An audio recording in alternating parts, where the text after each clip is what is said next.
रहमान रहीम, अस्सलाम वालेकुम। Washington DC से बहुत बड़ी खबर कि प्रेसिडेंट ट्रंप ने दावतनामा भेजा है प्रेसिडेंट जी जिनपिंग को कि वो उनकी सदारत की इनागुरेशन जो कि जनवरी में होनी है वाशिंगटन डीसी में, उसमें शिरकत करें।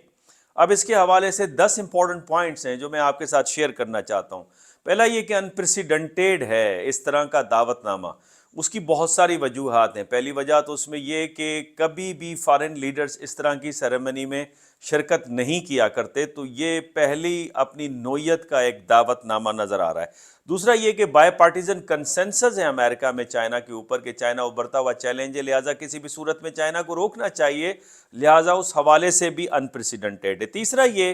कि जो माजी में जो रिलेशनशिप है वो बड़े फ्रॉस्टी किस्म के रहे हैं और इल्ज़ामात लगते रहे हैं चाइना के ऊपर, तो लिहाजा उस हवाले से भी अनप्रेसिडेंटेड है। दूसरा पॉइंट ये कि वेस्टर्न मीडिया ये समझता है कि जी जिनपिंग इसको इनकार कर देंगे और उनके लिए अनलाइकली है कि वो इस तरह के दावतनामे को कबूल करें, उसकी जगह किसी डेलीगेशन को भेजा जा सकता है। पॉइंट नंबर 3 ये कि हैरान कुन भी है, एस्टॉनिशिंग है। क्यों एस्टॉनिशिंग है? बिकॉज माजी में प्रेसिडेंट ट्रंप ने बड़ी हाकिश लैंग्वेज इस्तेमाल की है चीन के हवाले से, और आपको याद होगा कि 2017 से जो 20 और 21 तक जो उनकी हुकूमत रही है उसके अंदर उन्होंने चाइना से ट्रेड वॉर स्टार्ट किया था, और इस तरह के इलेक्शंस में इस दफ़ा भी उन्होंने कहा कि 10% एटलीस्ट वो इंक्रीज़ करेंगे चाइनीज़ कमोडिटी पे, और बाज़ औक़ात तो 60% की भी बातें उसके अंदर नज़र आ रही हैं। और फिर अगर जिस एडमिनिस्ट्रेशन को उन्होंने नॉमिनेट किया उसमें ज़्यादातर हॉकिश फॉरेन पॉलिसी को परसू करने वाले लोग हैं, मिसाल के तौर पे मार्को रोबियो जो कि स्टेट सेक्रेटरी के लिए नॉमिनेट हुए हैं,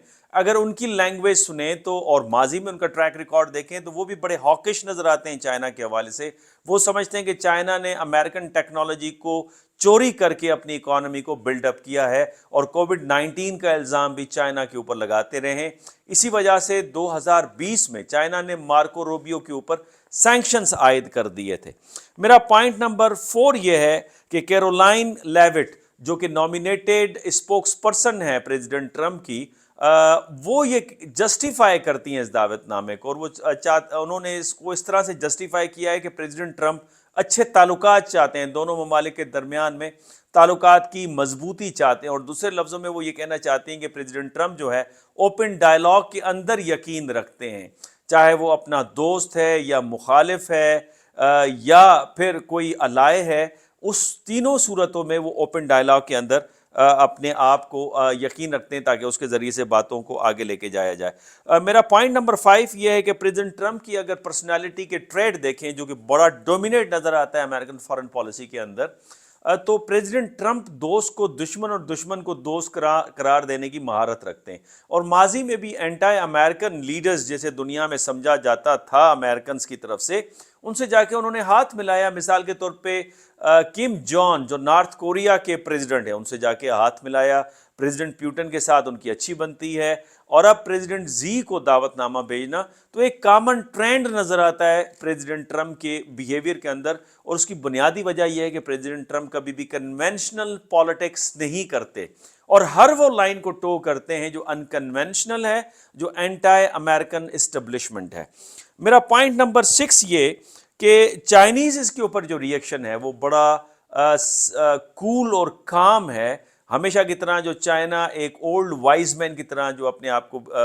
प्रेजेंट करता है और बिहेव करता है, अब तक इसके ऊपर उन्होंने कोई ख़ास रिएक्शन नहीं दिया, बल्कि चाइनीज़ जो स्पोक्स पर्सन है चाइनीज़ फॉरेन मिनिस्ट्री की, माओ निंग, उन्होंने इस सवाल के जवाब में कहा कि इस पे मुझे कोई बात करने या कोई इन्फॉर्मेशन देने के लिए मेरे पास इस वक्त कुछ नहीं है, तो लिहाजा बड़ा कूल एंड कैलकुलेटेड अंदाज से चाइनीज़ रिएक्शन सामने आएगा। पॉइंट नंबर 7 ये कि ये ग्रेट डिप्लोमेटिक सिंबलिज्म है, बिकॉज अमेरिका इस वक्त चाहता है कि दुनिया के जो पावर्स हैं उनके साथ उसकी अच्छी सलाम दुआ हो, और ये वक्त की ज़रूरत भी है, बिकॉज ग्रेट अमेरिका उसी सूरत में ग्रेट बन सकता है जब मौजूदा जो सिस्टम में पावर्स हैं और स्पेशली जो इकनॉमिकली तकड़े ममालिक हैं उनके साथ अच्छे ताल्लुकात करके अमेरिकन इकॉनमी को बूस्ट दिया जाए। मेरा पॉइंट नंबर 8 ये है कि ये प्रेसिडेंट जी की डिप्लोमेटिक विक्ट्री भी होगी अगर वो शिरकत करते हैं, चूंकि इस सारे सेरेमनी के अंदर ज़्यादातर हॉकिश बैठे हुए होंगे, उन हॉकिश के दरमियान में प्रेसिडेंट जी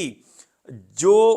अमेरिका में जिसके ऊपर बाय पार्टीजन कंसेंसस है کہ چائنا ایمرجنگ تھریٹ ہے، اور بہت سارے یہ سمجھتے ہیں کہ رشیا کے ساتھ جو ہماری وار ہے وہ ہماری غلط اسٹریٹجی ہے، ہمیں چائنا پہ فوکس کرنا چاہیے، اس کے بڑھتے ہوئے اثر و رسوخ کو روکنا چاہیے، اسپیشلی پیسفک کے اندر۔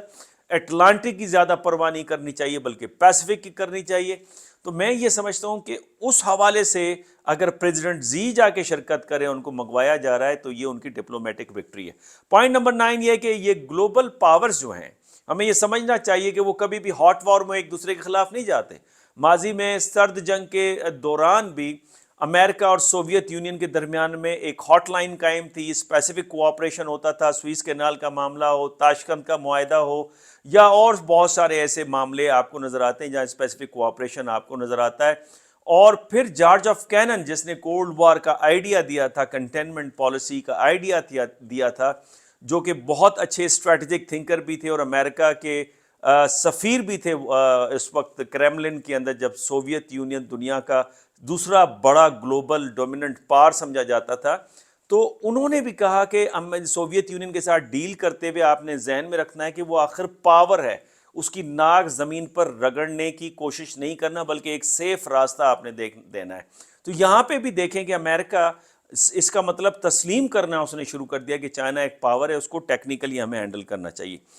پوائنٹ نمبر 10 یہ کہ امریکہ اس وقت میک اینڈ بریک پہ ہے۔ انفلوئنس کی بات کر رہا ہوں، ٹوٹنے کی بات نہیں کر رہا، بہت سارے لوگ غلط مطلب لیتے ہیں۔ میک اینڈ بریک میں کہ امریکہ اپنے پاور کو دنیا میں دوبارہ ری گین اینڈ اس کو دوبارہ ریفرنش کر سکتا ہے،